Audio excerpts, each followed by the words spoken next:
고린도 전서는 사도 바울이 문제가 많은 고린도 교회에 보낸 편지입니다.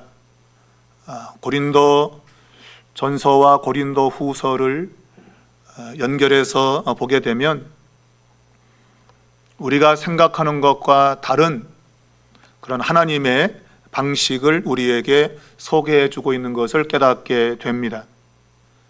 그런데 고린도 교회가 이것을 깨닫지 못했던 것이죠.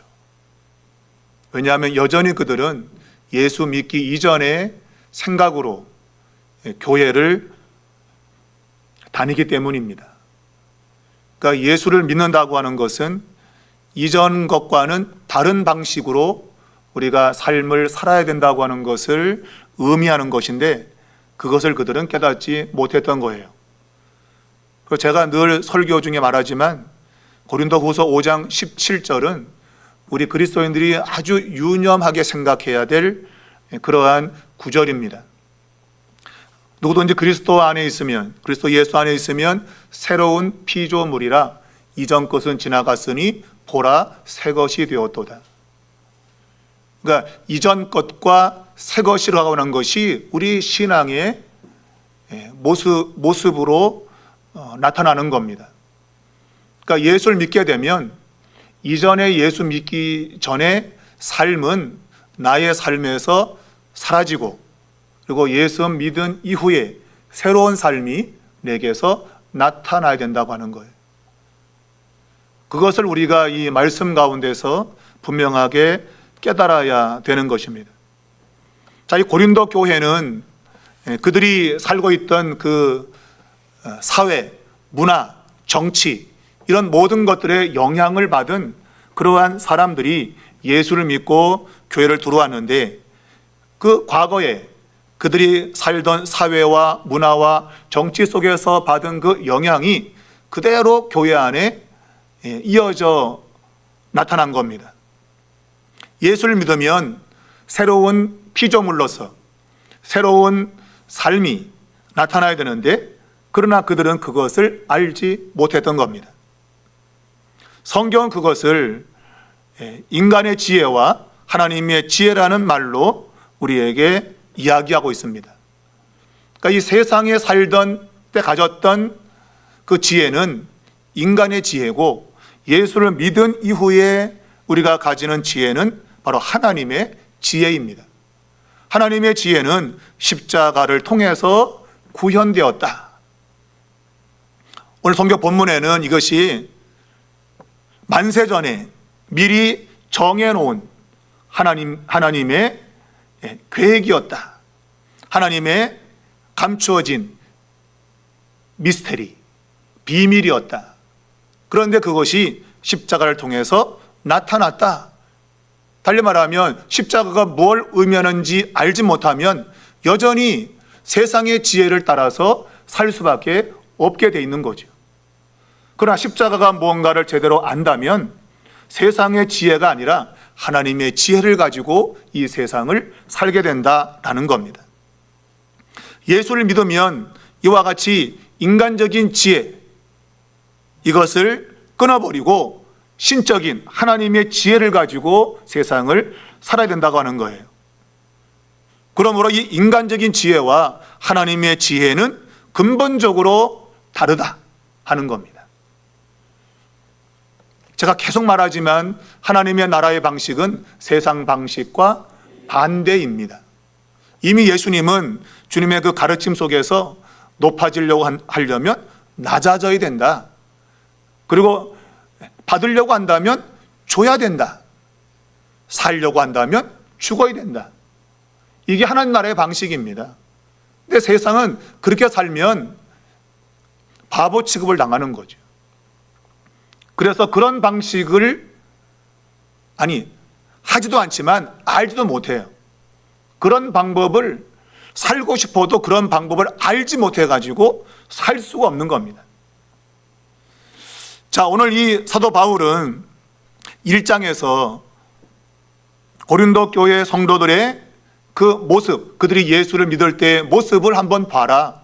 너희가 세상에서 대단한 자리에 있었지 않고 그저 중하층, 그냥 세상에 명함도 내밀지 못할 그런 자리에 있었는데 하나님이 너희를 불러서 하나님의 백성을 삼으셨다. 그런데 너희가 어찌하여 잘난 것처럼 내가 조금 남과 비교해서 뭐 나아 보이는 것들 가지고 자랑을 하고 그것 가지고 파벌을 만들 수 있느냐라고 질책을 했습니다. 자, 그들의 그러한 모습은 결국 인간적인 지혜를 자랑한 것이죠. 인간적인 지혜.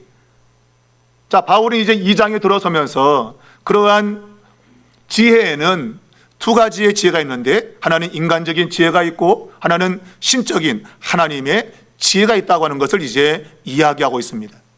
자, 인간적인 지혜는 당시 문화인 헬레니즘 문화의 근거를 두는 그러한 철학적인, 수사학적, 또한 추상적인 지식 체계를 가리키고 있습니다.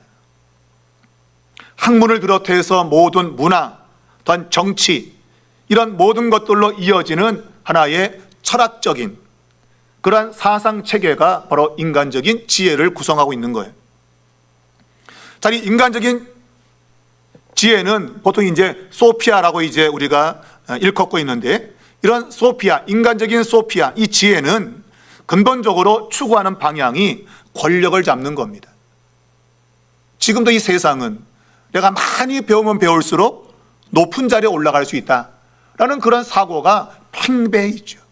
그래서 사람들은 좋은 대학에 가려고 하는 겁니다. 그러한 지적인 수준을 내가 도달하면 내가 사회적인 힘을 갖게 된다고 사람들은 생각을 하고 있는 거예요. 그래서 이러한 지혜, 이 지혜는 지식을 근거로 두고 있습니다. 이러한 지식을 사용해가지고 이제 이 세상을 살게 되는데, 그러한 것들이 추구하는 것은 결국 권력과 사회적인 지위를 얻는 거예요. 왜냐하면 그것이 소위 성공이라고 하는 등식을 갖고 있기 때문입니다. 여러분도 여러분의 자녀들이 힘을 가지고 있으면 성공했다 그러죠. 그래서 세상에서 판검사, 의사 이런 거 하면 아우 자식 농사 성공했네. 그런 걸 성공의 기준으로 보는 거예요. 그게 세상의 지혜가 추구하는 것들이기 때문에 그렇습니다. 바울은 이러한 세상적 지혜를 이 세대 통치자들의 지혜라고 말하고 있습니다. 2장 6절에서 그러한 인간적인 지혜를 가지고 가치 체계를 형성한 거예요. 그러니까 이 세상을 살아가는 방식으로 만들었다 그 얘기입니다. 무엇이? 인간적인 지혜가. 그것은 지식을 근거로 하고 있는데 많은 지식을 가지고 있으면 힘을 얻고 권력을 가질 수 있다고 하는 것이죠. 자, 그런데 이러한 인간적인 지혜는 오늘 바울이 말하고 있지만 결국 사라질 것이다. 없어질 것이다. 우리 6절에 보면 이는 이 세상의 지혜가 아니요 또 이 세상에서 없어질 통치자들의 지혜도 아니요. 하나님의 지혜를 설명하면서 이 세상의 지혜는 통치자들의 지혜인데 이것은 이 세상에서 없어질 것이다. 사라져갈 것들인 거예요. 아무것도 남아있지 않을 것들이라 그런 얘기입니다. 그러니까 이것은 하나님의 지혜와는 대조적인 것이죠. 하나님의 지혜는 사라지는 것이 아니라 영원히 있는 것이다 라고 주장하고 있는 겁니다. 그런데 이 사라져가는 이 인간적 지혜는 근본적인 성격이 파괴적인 성격을 가지고 있기 때문이에요. 왜? 권력, 힘을 가지고 있기 때문에 이 힘이라고 하는 것은 남을 억압하고 남을 지배하고 다스리는 그러한 구조이기 때문에 그래요. 그래서 내 마음에 들지 않으면 무조건 그 사람을 제거시키는 것이죠. 그래서 인간적인 지혜는 파괴적인 성격을 가지고 있는 겁니다. 그러니 서로 높은 자리에 올라가서 서로를 제거하려고 하는 것이 이 세상이고 우리는 그것을 경쟁이라는 용어로 사용하고 있고 나쁜 말로는 전쟁터다 그런 말을 하죠. 여러분 전쟁터는 서로 다 죽여야 내가 사는 거예요. 상대방을 죽이지 않으면 내가 죽거든요. 그래서 나는 더 많은 지식을 소유해서 더 많은 권력과 힘을 가지는 자리에 올라가려고 하는 거예요. 그래서 그 자리에 올라가면 그 힘을 가지고 사람들을 억누르고 제압하는 그런 것으로 사용하고 있는 것이죠. 그래서 그러한 인간적인 지혜는 파괴적이다. 그러므로 자체적으로 사라질 수밖에 없어요. 피차 물고 뜯으면 망하는 거죠. 내가 너를 물어뜯고 네가 나를 물어뜯으면 피차 망하는 겁니다. 근데 세상은 그것을 알지 못해요. 자, 이와 대조적으로 신적인 지혜, 하나님의 지혜는 역사적으로 구원 사건으로 나타난 십자가에서 드러난 지혜입니다. 우리가 1장 18절에서 십자가의 도는 구원받는 우리에게 하나님의 능력이라 그랬습니다. 그러니까 하나님의 지혜는 진정한 능력이에요. 세상은 권력을 말하지만 하나님의 지혜는 능력을 이야기해요. 권력과 능력은 다릅니다. 바로 이 바울은 이러한 구원을 주는, 그러니까 멸망이 아니라 구원을 주는 이러한 십자가의 그 도, 그것이 하나님의 지혜라고 말하고 있고, 그런데 실제로는 십자가는 죽음을 가리키고 있죠. 십자가는 눈으로 볼 때는 죽음인 겁니다. 그런데 도리어 그 죽음이 구원을 가져왔다고 하는 역설적인 표징을 이야기하고 있는 겁니다. 곧 약함 속에 있는 강함, 이것이 진정한 지혜다라는 겁니다. 여러분, 하나님의 나라는 십자가의 나라입니다. 왜냐하면 예수님이 십자가를 져서 십자가 나라가 아니라 근본적 하나님의 나라의 성격이 십자가의 의미를 담고 있는 거예요. 왜냐하면 하나님은 영광을 소유하신 분입니다. 근데 그 영광을 소유하신 분이 이 세상을 창조했어요. 아니, 혼자 계셔도 혼자 얼마든지 영광을 누릴 수 있어요. 근데 세상을 창조하신 것이죠. 세상을 창조하면서 그것이 완전하게 하나님의 뜻대로 가면 좋은데, 우리가 알듯이 이 세상은 타락했지 않습니까? 죄가 들어와서 타락을 했고, 그것이 하나님의 근심이 되었어요. 근심거리를 만든 거죠, 하나님이. 근심거리를 만드신 거예요. 여러분, 십자가는 외형적으로 근심이죠. 내가 죽으러 가야 되는데 그건 근심거리가 될 수밖에 없는 거예요. 여러분이 십자가에 지는 삶을 사는 것은 근심거리죠. 힘들고 어려운 겁니다. 그런데 그러한 방식이 세상을 살리는 방식인 거다. 바로 이런 것들은 세상의 지혜는 알지 못해요. 그래서 이런 십자가의 도를 어리석게 본다고 말하고 있어요. 그런데 이런 십자가의 도는 어리석은 것이 아니라 어리석게 보이는 참다운 지혜라고 하는 것을 바울이 설명하고 있어요. 그리고 이것은 영원 전부터 감춰졌던 비밀인데 놀랍게도 십자가에서 그것이 계시되었다, 밝혀졌다는 겁니다. 여러분과 저는 그 계시를 지금 알고 있고 믿고 있는 거예요. 곧 세상이 알지 못하는 그것을 여러분과 저는 알고 있고 그것을 믿고 있다, 그 얘기입니다. 자, 이러한 모든 지혜에 가는 것들은 우리가 살아가면서 뭔가 사물을 인식하는 인식론에 영향을 주는 거예요. 여러분과 저는 두 눈이 있죠, 그죠? 두 눈을 통해서 사물을 보게 되어지고 그 사물을 나의 머리를 통해서 인지해요. 아, 저건 무슨 사건이다 라고 인지를 하고 그걸 해석을 합니다. 해석을. 아, 저거는 저런 의미구나 라는 하는 해석을 해요. 우리는 그것을 인식론이라, 인식론. 뭔가를 보고 그것을 이해하는 겁니다. 그게 인식론이에요. 여러분과 저는 이런 인식 속에서 세상을 사는 거예요. 여러분이 태어나면서부터 눈을 떠서 사물을 보기 시작하면서 여러분 인식의 세계에 들어온 거예요. 내가 뭔가를 바라보면서 아, 저것이 뭐다라는 것을 내 스스로 인지하며 사는 겁니다. 자, 그런데 예수 믿기 이전에 모든 인간은 이러한 인식의 거울이 뭔가 하면 이성이에요, 이성. 그러니까 사물을 바라보고 그걸 해석하는 틀이 뭔가 하면 이성적 사고예요. 그런데 그 이성적 사고를 가지고 십자가를 바라보면 어리석다는 판단이 나오는 겁니다. 어리석다. 십자가의 죽음이 어떻게 인간에게 구원을 주는가? 자신들이 알고 있는 이성적 사고를 가지고는 십자가는 멸망이고 수치고 그것은 부끄러움인데 어떻게 그것이 구원을 가져올 수 있는가? 그래서 이성의 판단을 가지고 십자가를 보면 어리석다는 판단을 내리는 겁니다. 그것이 바로 이 헬라 사람들이 십자가를 바라보는 시각이에요. 시각. 눈으로 그걸 바라볼 때 저건 어리석은 거야 라고 자신이 눈으로 보는 것을 머리가 해석을 한 거예요. 저건 어리석은 거다 라고 말이죠. 그런데 예수를 믿게 되어지면 그러한 인식의 틀이 바뀐다 그 얘기예요.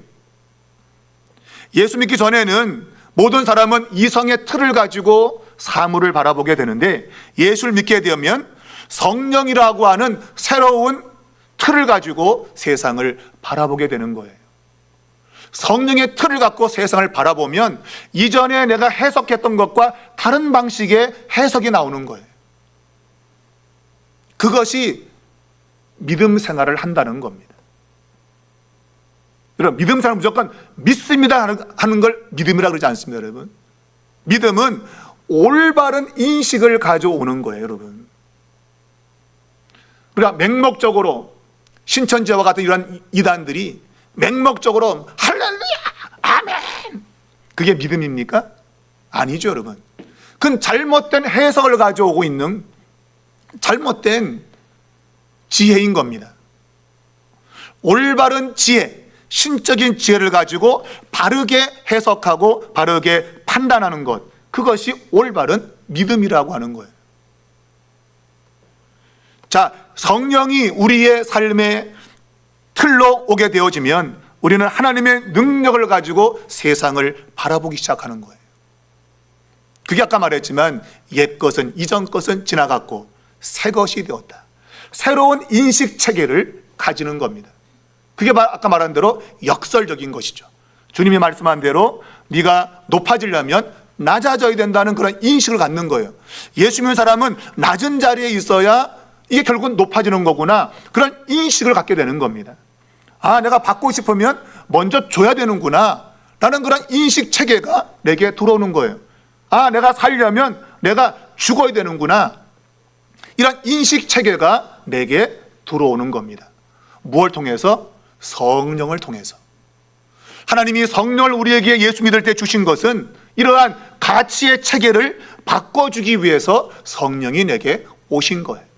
우리는 성령 그러면 마치 불 받아라 이런 거를 성령의 능력이라고 생각해요. 여러분, 고린도 교회는 갖가지 은사를 가진 교회입니다. 그런데 사도 바울은 이들을 가리켜서 아직까지 엄마 젖이나 먹어야 될 수준이구나 라고 말해요. 지금도 교회 다니면서 대단한 능력, 이상한 은사를 발휘하면 와! 라는 사람들이 있습니다. 근데 바울은 고린도 교회가 그러한 은사를 가지고 많은 능력을 행했는데 아직까지 엄마 젖이나 먹어야겠구만, 딱딱한 음식은 먹지 못하게 생겼네, 그렇게 고린도 교회를 보고 있는 거예요. 어린아이는 엄마 젖이 자기에게는 최고인 줄 알아요. 엄마 젖이. 왜? 아직까지 어린애기 때문에 그런 거예요. 나이를 먹으면, 뷔페 가면 얼마나 맛있는 게 많은데 아기의 입장에서는 엄마 젖이 최고인 거예요. 그게 고린도 교회 교인들 바로 그 수준이라 이거죠.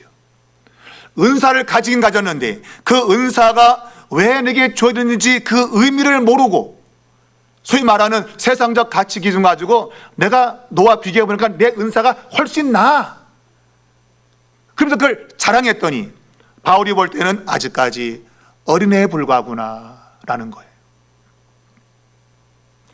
여러분, 이러한 인간적인 그러한 이성의 체계는 결국은 스스로 멸망으로 가게 된다고 바울이 말하고 있어요. 왜냐하면 이 자신의 인간의 지혜는 완전하지 않기 때문에 그래요. 자기가 볼 때는 이것이 완전하다고 생각이 됩니다. 그런데 완전하지가 않은 거예요. 우리 인간에게 예수 믿은 이후에는 우리가 뭔가를 제대로 판단할 수 있는 힘이 있지만 예수 믿기 전에는 제대로 판단할 수 있는 힘이 없어요. 우린 그것을 자유의지가 망가졌다 그래요. 태초 인간에게는 하나님 보시기에 만든 인간은 보기에 심히 좋았어요. 그때는 하나님이 가지고 있는 모든 그러한 영적인 부분들을 모든 인간이 가지고 있었거든요. 그런데 인간이 죄를 짓고 타락함으로 그 모든 것들이 망가진 겁니다. 특별히 선을 행할 수 있는 힘, 옳은 것을 판단할 수 있는 힘이 완전히 망가져 버렸어요. 그래서 선을 행할 수 있는 인간은 이 세상에 아무도 없는 거예요. 왜냐하면 선을 인지할 수 있는 능력이 사라져 버린 거예요. 우린 그것을 자유의지가 망가진 전적인 타락이라 그래요. 우리 주변에 자유의지가 아직까지도 우리에게 남아있다고 하는 사람들이 있습니다. 여러분, 그렇지 않습니다. 인간이 죄를 지으면 자유의지가 망가진 겁니다. 이게 무슨 말인가 하면 내가 선을 분별해서 선을 행할 수 있는 힘이 있는 것은 자유의지가 있는 거예요. 그런데 죄를 지으면 이 자유의지가 망가졌기 때문에 선을 분별할 수도 없고 선을 행할 수 있는 힘은 더더욱 없어요. 그래서 성경에 말하듯이 의인은 없나니 아무도 없다. 이 세상에 죄인치고 의인이 되는 사람은 아무도 없는 거예요. 자기 스스로. 그런데 사람들이 착각을 하는 것이죠. 내가 인간적 지혜를 많이 가지고 있으면 나는 옳은 것을 판단할 수 있다고 생각하는 거예요. 그것이 헬라 철학인 겁니다. 또 그것이 잘못된 길로 나간 것들이 영지주의라고 하는, 지식을 내가 많이 가지면 나는 소위 말하면 도가 트는 것이죠. 뭔가 사물을 제대로 보고 판단할 수 있는 그러한 힘이 생긴다고 생각하는 거예요. 바울은 절대 그렇지 않다. 예수를 믿고 성령을 내가 받지 않는 이상은 이러한 올바른 판단은 불가능하다고 하는 거예요. 그런데 아까 말했지만 성령을 받았다고 하면서도 그 의미가 뭔지를 모르는 것은 예수 믿지 않은 것과 똑같은 모습을 보인다고 하는 거예요. 아까 말했지만 고린도 교회는 예수를 믿었는데, 그리고 갖가지 은사가 왔는데 그것이 정확히 무언지를 알지 못했던 거예요. 하나님 내게 은사를 왜 주었는지 알지 못했어요. 그들은 세상의 지혜를 동원한 것이죠. 그랬더니 내가 너보다 나아서 내가 이런 은사를 받았다고 착각을 한 거예요. 그러면서 파벌을 만든 것입니다. 이런 사람은 육신에 속해 있는 사람인 것이죠. 우리가 2장 14절은 육에 속한 사람이 말하고 있는데, 육에 속한 사람은 거듭나지 않은 사람이에요. 완전히 그냥 세상만 보고 사는 사람. 그런데 육신에 속한 사람이 있습니다. 이 사람들은 예수를 믿지만 여전히 세상 가치로 살아가는 사람. 그러니까 의미적으로는 같으죠, 여러분. 삶이 똑같기 때문에. 그러나 예수를 제대로 믿고 성령을 받고 그 성령이 내게 오신 이유를 제대로 아는 사람은 영에 속한 사람이 되는 거예요. 그게 하나님의 지혜를 가진 사람이라고 사도 바울이 이야기를 하는 겁니다. 그래서 우리 인간은 하나님의 계시가 필연적으로 필요한 거예요. 왜냐하면 나의 자유의지는 선을 분별할 수 없기 때문에 그래요. 그래서 하나님이 십자가를 통해서 계시를 우리에게 보여주신 거예요. 그게 신학적 용어로는 특별 계시라 그래요. 하나님은 일반적인 계시를 가지고 계시고 특별 계시를 가지고 계세요. 일반 계시는 자연 만물을 통해서 하나님을 인지하는 겁니다. 그게 로마서 1장에 나오잖아요. 자연 만물을 하나님이 계시다라고 인지하는 겁니다. 그런데 죄를 지은 인간은 만물을 보면서도 하나님이 인지하지 못하고 돌을 갖다 놓고 막 빌죠. 신이라고 빌고 나무를 세워놓고 빌고 그러고 있는 거예요. 그게 인지가 안 되기 때문에 그런 거예요. 근데 그러한 인간들에게 하나님을 알 수 있는 계시를 주셨는데 그게 특별 계시인 거예요. 바로 그것이 예수 그리스도의 십자가를 통해서 나타난, 그리고 성경을 통해서 우리에게 보여주신 계시인 겁니다. 그러니까 성경을 통해서 우리에게 십자가의 사건에 대한 의미를 정확하게 드러내시고 그걸 통해서 우리의 인식 체계가 달라지는 거예요. 여러분이 성경 말씀을 가까이 될 이유는 하나님이 특별 계시로 우리에게 주신 것이기 때문에 그래요. 그러니까 이 말씀을 통해서 우리는 인식의 전환이 오는 겁니다. 그러니까 성경을 가까이 하지 않으면 인식 체계가 안 바뀌는 겁니다, 여러분. 여전히 옛날 방식으로 사는 겁니다. 그러나 하나님 말씀을 읽고 듣고 그렇게 살면 믿음이 발생을 하죠. 하나님의 뜻을 깨닫는다, 그 얘기예요.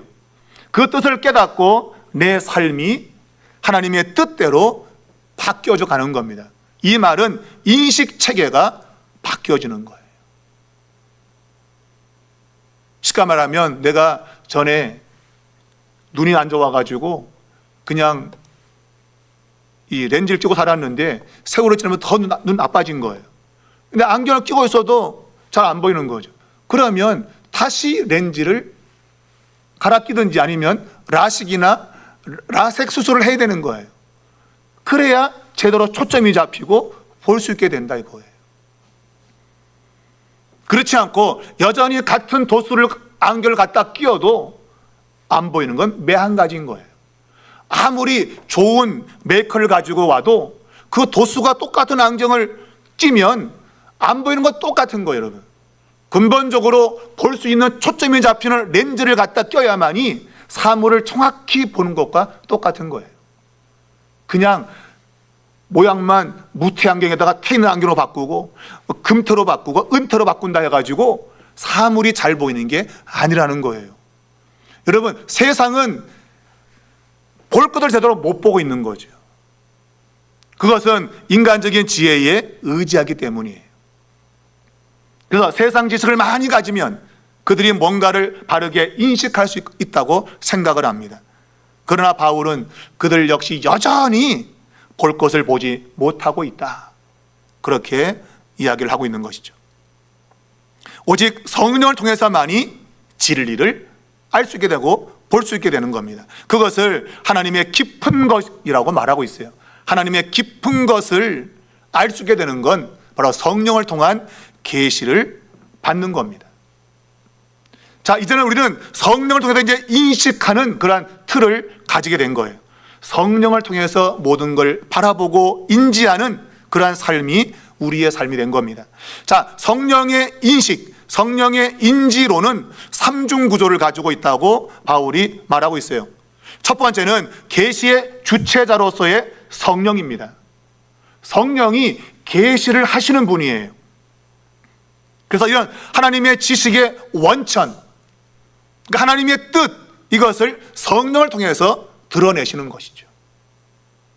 그래서 하나님의 영만이 그의 깊은 것까지라도 통달한다. 그러니까 성령을 통해서 하나님의 뜻이 알려지게 된다고 하는 겁니다. 자, 이런 것들은 역사 가운데에 바로 구약의 예언이 있는 거죠. 선지자를 통해서 예언한 것, 그것은 성령으로 알게 하신 겁니다. 그러니까 미래적으로 어떤 일어날 일에 대해서 예언한 것은 하나님의 뜻을 아는 성령께서 선지자들에게 알려주신 것이죠. 그래서 그것이 성취되는 것, 이게 이제 2장 16절 본문에 보게 되어지면 누가 주의 마음을 알아서 주를 가르치겠느냐, 그러나 우리가 그리스도의 마음을 가졌다. 그러니까 어느 누구도 주님의 마음을 알아서 알려줄 사람이 없는 겁니다. 이 세상에 어느 누구도 없는 거예요. 그럼 누가 할 수 있느냐? 바로 성령만이 해줄 수 있다 이거예요. 성령만이 하나님의 뜻을 알아서 계시한다 이거예요. 성령만이. 그것이 구약에는 예언의 성취인 것이죠. 성령을 통해서 말한 그 말이 역사 속에서 그대로 이루어진 거예요. 실행된 겁니다. 예언의 성취, 바로 그것은 성령의 역사였다라고 말하는 것이죠. 그리고 이러한 모든 것에는 바로 그리스도의 중심이 들어있는 겁니다. 그래서 오늘 본문에 나오지만 우리가 그리스도의 마음을 가졌느니라. 그러니까 모든 하나님의 계시 안에는 그리스도가 중심에 있는 거예요. 그리스도가 빠지고서는 어느 것도 온전한 계시가 될 수 없는 겁니다. 자, 이제 인식의 주체가 바뀌는 겁니다. 아까 말했지만 계시의 주체는 성령님인데 그를 인식하는 주체가 바뀌는 겁니다. 이게 뭔가 하면 우리의 존재가 바뀌는 거예요. 그러니까 옛사람에서 새 사람으로 바뀌는 것이죠. 이게 바로 존재의 변화입니다. 곧 영적인 사람으로 재창조가 된 거예요. 여러분과 저가 예수를 믿을 때는 이전에 있었던 그러한 육신을 따라 살던 그러한 사람이 아니고 이제는 영적인 사람으로 재창조가 된 겁니다. 곧 성령의 계시를 알아먹을 수 있는 그러한 존재로 바뀌어진 거예요. 그래서 오늘 2장 15절을 보면 신령한 자라는 단어를 쓰고 있죠. 신령한 자. 여러분과 저는 신령한 자가 된 겁니다. 우리가 신령한 자 그러면 마치 산신령을 생각하는데, 그리고 이상한 능력을 말하는 사람을 신령한 자라 그러는데, 바울의 관점에 신령한 자는 예수를 믿은 사람을 신령하다 그래요. 왜? 세상이 알지 못하는 것을 알기 때문에 신령한 겁니다. 그래서 이제는 우리가 인식의 주체가 바뀐 거예요. 옛사람은 나는 사라져 버렸어요. 그리고 새로운 존재로 만들어진 겁니다. 바로 그리스도 안에 포함되어진 새로운 존재로 바뀐 거예요. 그래서 아까 말했지만 인식의 도구가 바뀌어진 겁니다. 자연인은 이성으로 판단을 해요. 그래서 눈에 보이는 현상만 바라보고 판단을 합니다. 그런데 영적인 사람은 성령을 통해서 판단하기 때문에 본질을 보는 거예요. 본질. 그래서 그것을 성경은 진정한 지혜다라는 겁니다. 본질을 볼 수 있는 그것이 진짜 지혜인 거예요. 껍데기만 보는 것은 지혜가 아닙니다. 그 안에 들어있는 알맹이를 보는 게 지혜인 것이죠. 우리가 어떤 물건을 살 때 겉 포장만 좋다고 사는 사람은 어리석은 거죠. 그 안에 들어있는 제품이 좋은 걸 사는 것이 지혜인 겁니다. 근데 포장만 그렇다고 와 이거 좋은 물건이네, 그렇지 않죠. 가짜일수록 포장만 화려하다. 포장만 화려한 거예요. 그래서 빈 수레가 요란한 겁니다, 여러분. 자기 안에 잘못된 걸 감추기 위해서 외형 포장을 그럴듯하게 하는 거죠. 대부분 사기꾼들이 그래요. 사기꾼이 얼마나 그의 말이 그냥 쏙쏙쏙 귀에 들어오는지. 근데 실제로 들어가면 아무것도 없죠. 알맹이가 없는 거예요. 겉만 번지를 한 것이죠. 그런 것이 말한 대로 지혜를 가져야만이 분별이 되는 겁니다, 여러분.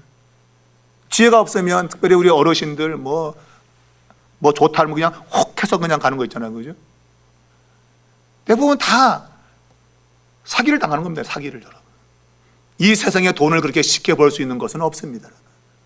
여러분 다 아시지만 살아보니까 돈이 쉽게 벌리나요, 여러분? 그렇지 않거든요. 근데 마치 돈이 쉽게 벌린다고 하는 그런 사람들 전부 다 사기꾼입니다, 사기꾼. 그런 것을 볼 수 있는 지혜가 필요한데 이것은 성령을 통해서만이 볼 수 있는 거예요. 그렇지 않으면 눈에 보이는 것만 보는 겁니다. 쉽게 말하면 나만 장군이 많은 부하를 거느리고 신하를 거느리고 아람 나라에서 이스라엘로 행차할 때 밖에서 보면 우와 부럽다, 아이고 나도 저러고 싶다, 그러죠, 그죠?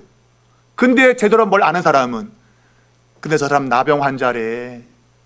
너 나병 환자면서 저러고 싶니? 나병 환자야? 몰랐네. 똑같은 거 여러분. 여러분 나병 걸려서 고생하면서 신하를 거느리고 싶겠습니까, 여러분? 차라리 그거 없이 건강하게 다니면서 그냥 맛있는 거 먹고 그게 낫지. 근데 눈에 보이는 것만 보는 사람은 꼭 그와 같은 거예요. 나만 장군의 그 자리가 부러운 거죠. 근데 실제로 그 사람은 지금 죽게 생겨가지고 그 먼 거리를 지금 가야 살 수 있기 때문에 그냥 죽을 똥 살 똥 지금 그 자리로 가고 있는 불쌍한 인간. 거기 안 가면 자기 죽는다는 것 때문에 길을 쓰고 가야 되는 불행한 인간입니다, 여러분. 근데 성령을 통하지 않고서는 그런 걸 보지 못하는 거예요. 보지 못하는 거예요. 눈에 보이는 가치 체계를 따라서 많이 배워서 돈을 많이 가지고 있고 출세하면 와, 성공했다, 부럽다고 사람들이 생각하는 거죠. 그러나 그런 것들은 다 지나가는 것들이다. 허무하고도 허무한 것들이다. 아까 말했지만 이 세상에서 없어질 통치자들의 지혜다. 여러분, 지금 대통령을 뽑는 그러한 때가 왔는데 서로 자기가 대통령 돼야 된다고 난리를 치고 있습니다. 여러분, 대통령 되면 뭐 하겠습니까? 진짜 누구 말하는 대로 정말 화무도 11홍이라. 아무리 붉은 꽃도 여러분 10일 지나면 다 시들어버리는 겁니다. 그 짧은 5년이라고 하는 그걸 붙잡으려고 안달복달을 하고 있어요, 여러분. 안달복달을. 자기가 아니면 마치 세상이 안 될 것처럼. 참 불행한 사람들입니다, 여러분. 불행한 사람들. 근데 그런 걸 보면서 그냥 와 그러고 와 그러는 백성들 또한 불행한 백성들입니다. 정말 우리 그리스도인들은 제대로 볼 수 있어야 됩니다. 하나님이 지금 이러한 때에 어떤 일을 행하시는가 볼 수 있는 영적인 눈이 있어야 돼요. 제가 늘 강조하지만 어느 누가 돼도 여러분 지금은 똑같은 사람일 수밖에 없습니다. 왜냐하면 성경에서 말하는 방식을 벗어나 있기 때문에 그래요. 자기를 낮추지 않는 이상 하나님이 쓰시는 사람은 없는 겁니다, 여러분. 겸손한 자를 하나님이 들어 쓰시는 거지. 고린도 교회가 너희를 부르신 것은 너희가 잘나서가 아니라 너희가 아주 낮은 자리에 있었을 때에 내가 너희에게 은혜를 베푼 거다. 여러분, 세상은 하나님의 은혜로 나아가는 곳입니다. 근데 은혜가 아니라 자신의 힘을 믿고 나가려고 하니 잘 될 수가 없는 겁니다, 여러분. 뭘 이루었다, 뭘 했다, 아무 소용없습니다, 여러분. 하나님의 방식으로 가지 않는 것들은 다 사라지는 겁니다. 이 세상에서 없어질 통치자들의 지혜, 여러분 잘 이걸 유념해야 돼요. 이 세상의 통치자들의 지혜는 다 사라져가는 것들이에요. 뭐 조금 뭐 나라를 잘 살기만 의미 없습니다, 여러분. 좀 잘 살면 뭐 하겠습니까, 여러분. 다 사라져가는 것들이에요. 영원히 있을 것들을 쫓아가야 되는데 그런 것이 되지 않는 이상은 소망이 없는 것이죠. 여러분 정말 기도 많이 해야 됩니다. 하나님이 이 나라 이 민족에게 은혜를 베풀어 주시기를 기도하셔야 됩니다. 자, 이러한 지혜는 계시의 주체로서의 성령이 있고 인식의 주체로서의 나의 존재 변화가 있어요. 근데 여기서 머물지 않고 성경은 공동체적인 차원의 지혜를 우리에게 이야기하고 있습니다. 이게 매우 중요한 거예요. 공동체적 차원의 지혜. 내가 막 개인적으로 막 기도해서 뭔가를 깨닫게도 알게 되는 것도 물론 중요해요. 근데 바울은 그런 체험보다도 월등히 높은 공동체적 차원의 지혜를 이야기하고 있어요. 바로 그것이 2장 12절에 보면 우리가 세상의 영을 받지 아니하고 오직 하나님으로부터 온 영을 받았으니 이는 우리로 하여금 하나님께서 우리에게 은혜로 주신 것들을 알게 하려 하심이라. 여기서 뭐라 그랬어요? 우리에게 주신 거예요. 공동체에게 주신 지혜예요. 여러분, 어느 개인이 아니라 공동체에게 주신 지혜, 신령한 지혜.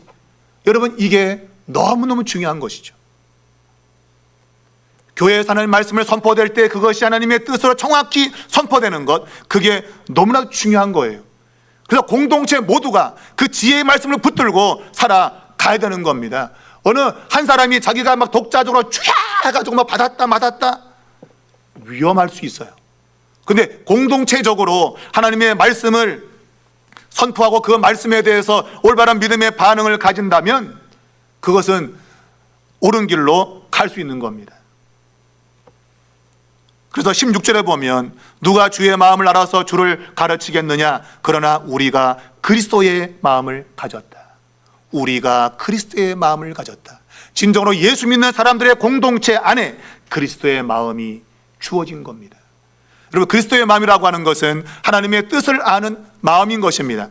우리가 빌립보서 2장 5절을 보면 너희 마음에 이 마음을 가지라 곧 그리스도 예수의 마음이니, 바로 그 예수의 마음을 가질 때만이 진정한 지혜를 갖게 된다고 하는 거예요.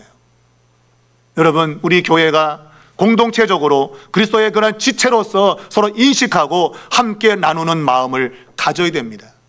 우리가 나 혼자가 아니라 우리에게 그리스도의 마음이 주어지도록, 여러분 이럴 때 이 교회, 이 땅의 모든 교회, 또한 구체적으로 삼일교회는 하나님이 원하시는 길로 나갈 수 있는 것입니다.